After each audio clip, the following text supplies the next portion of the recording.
வணக்கம். காலம் எல்லாம் கதைகள் சேனல்ல சில ஜோதிட குறிப்புகளையும் பார்த்துட்டு வர்றோம். அது உங்களுக்கும் உபயோகமா வழிகாட்டியா இருக்கும்னு நினைக்கிறோம். பொதுவா ஒரு ஜாதகம் பார்க்கும்போது முதல்ல மாரகாதிபதி, பாதகாதிபதி, அட்டமாதிபதி லக்னத்துக்கு யாருன்னு பார்க்கணும். ஏன்னா அவங்க தான் தொந்தரவு கொடுக்கக்கூடியவங்க. அவங்களோட திசைகள் எப்போ வரும், இல்லை வந்து முடிஞ்சு போச்சா, இல்லை இனிமே தான் வரப்போகுதா அப்படிங்கிறத தெளிவு பண்ணிக்கிடணும். அது சின்ன வயசுலயே வந்து முடிஞ்சு போச்சுன்னா பிரச்சனை இல்ல. இனிமே தான் வரப்போகுதா அப்படிங்கிறதையும் பார்த்துக்கிடணும். இப்ப நடக்கக்கூடிய திசை என்ன மாதிரியான திசை அப்படிங்கிறதையும் தெரிஞ்சு வச்சுக்கிடணும். அடுத்து யோகம் தரக்கூடியவர்கள் எப்படி இருக்காங்க அப்படின்னு பார்க்கணும். இவங்க தர்ற யோகத்தை தடுக்கும் பாவ கத்தரி யோக அமைப்பு இருக்கான்னு பார்க்கணும். அது என்ன பாவ கத்தரி? பாவ கத்தரினா ஒரு யோகம் தரக்கூடிய கிரகத்துக்கு முன்னாலையும் பின்னாலையும் பாவிகள் இருந்தால் யோகத்தை தர முடியாம மாட்டிக்கிட்டு இருப்பாங்க. அதுக்கு பேர் தான் பாவக்கத்திரின்னு பேரு.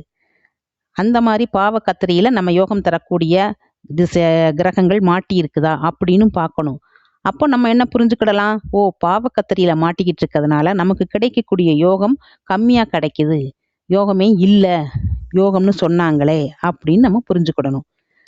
சரி, அடுத்து 5, 9 குடையவர்களும் லக்னாதிபதியும் யோகம் தருவார்கள். இவங்களும் 5, 9 குடையவர்கள் லக்னாதிபதி இவங்க எல்லாமே யோகம் தருவாங்க தான். இவங்களும் சரியில்லைன்னா, அதாவது பாவக்கத்திரி 2வது 5, 9, 3வது லக்னாதிபதி இவங்க 3 பேருமே சரியில்லைன்னா, அடுத்து நம்ம பார்க்க வேண்டியது உபஜய ஸ்தானாதிபதிகளை பார்க்கணும். 3, 6, 10, 11 இவங்களோட இந்த ஸ்தானங்களோட அதிபதிகள் எப்படி இருக்காங்கன்னு பார்க்கணும். இது ஜாதகத்துல மிகவும் முக்கியம், உபஜய ஸ்தானாதிபதிகள். இப்போ மேச நகரத்துல பிறந்தவங்களுக்கு அட்டமாதிபதியும் லக்னாதிபதியும் செவ்வாதான், மாரகாதிபதி மட்டும்தான் சுக்கிரன். மேச லக்னம் சரலக்னம், எல்லா சரலக்னங்களுமே 2, 7 குடையவங்க மாரகாதிபதி தான். மேச லக்னத்துக்கு 2, 7 குடைய சுக்கிரன் மாரகாதிபதி அப்படின்னு நினைவு வச்சுக்கோங்க. பாதகாதிபதி 11 குடைய சனி. இப்போ இந்த மேச லக்னக்காரங்களுக்கு மாரகாதிபதி திசையான சுக்கிர திசை வரலைன்னா பிரச்சனையே இல்லை. அதே நேரத்துல அவரு ராகு திசையில பிறந்திருந்தாருன்னா ராகு, குரு, சனி. சனி வந்து 3வது திசையா தான் வரும். இந்த மேச லக்னத்துக்கு சனி யாரு? 11 குடைய பாதகாதிபதி. அந்த பாதகாதிபதி திசையில பக்குவமா அகலக்கால் வைக்காம நடக்கணும் அப்படின்னு புரிஞ்சுக்கணும். இப்போ ஒரு லக்னத்துக்கு பாதகாதிபதி திசை நடக்கல, மாரகாதிபதி திசை நடக்குமா, அட்டமாதிபதியா அப்படிங்கிறத பார்த்து அதுக்கு ஏத்த மாதிரி நற்பலனோ கெடுபலனோ அமையுங்கிறத நம்ம புரிஞ்சுக்கிடலாம். பாதகாதிபதி திசையா, மாரகாதிபதி திசையா, அட்டமாதிபதி திசையான்னு பார்த்து நம்ம நடப்பு திசை என்னன்னு தெரிஞ்சுக்கிட்டு அதுக்கு ஏத்த மாதிரி நமக்கு நற்பலனோ கெடுபலனோ அமையும். அதனால கஷ்டப்படும் போது நமக்கு என்ன திசை நடக்குன்னு புரிஞ்சுக்கிட்டோம்னா நம்ம மனதை நம்ம தெளிவா வச்சுக்கிட முடியும். பொதுவா குரு பகவான் பாதிக்கப்பட்டாலோ 9ஆம் இடமும் தந்தைக்கு பாதிப்பு. ஜாதகருக்கு ஒன்றும் செய்யாது 9ஆம் இடம் தந்தைக்கு பாதிக்கிறதுனால. ஏன்னா கொடுக்க வேண்டிய கெடுபலனை எல்லாம் அப்பா வாங்கிக்கிட்டார்ல, அதனால ஜாதகருக்கு ஒன்றும் பண்ணாதுன்னு அர்த்தம். அடுத்து ஒரு திசாநாதன் இருக்கும் இடத்துல திரிகோண வீடுகள்ல நல்லா இருந்தா திசை நல்லதுதான் செய்யும். தசாநாதன் இருக்கிற திசைக்கு திரிகோண வீடுகளும் பலன் கண்டிப்பாக கொடுக்கும் அப்படின்னு புரிஞ்சுக்குவோம்.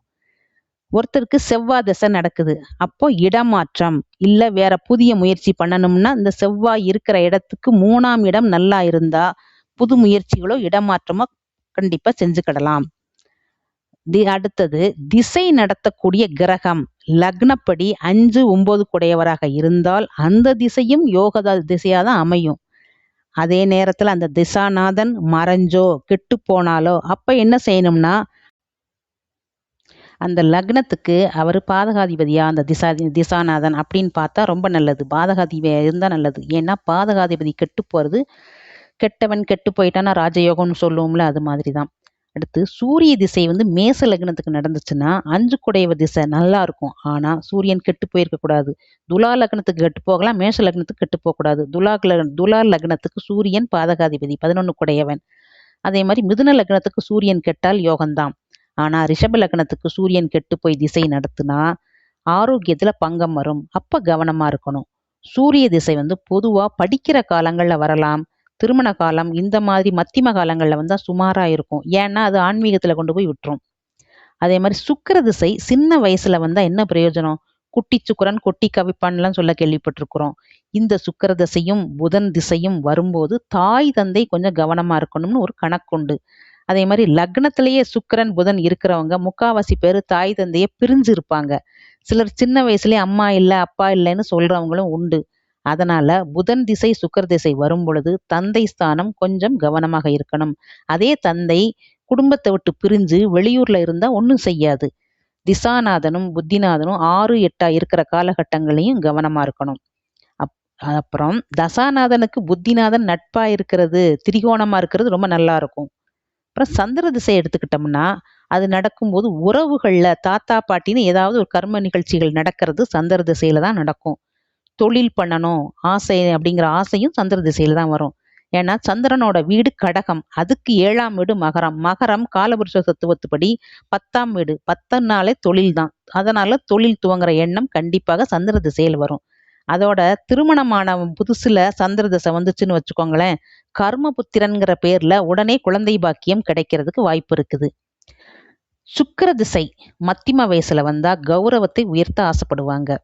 பொதுவா சுக்கிர திசையில கஷ்டப்பட்டவங்க தான் அதிகம். ஏன்னா சுக்கிரன் இருக்கிற இடத்தை பொறுத்து தான் நல்லதும் கெட்டதும் நடக்கும்.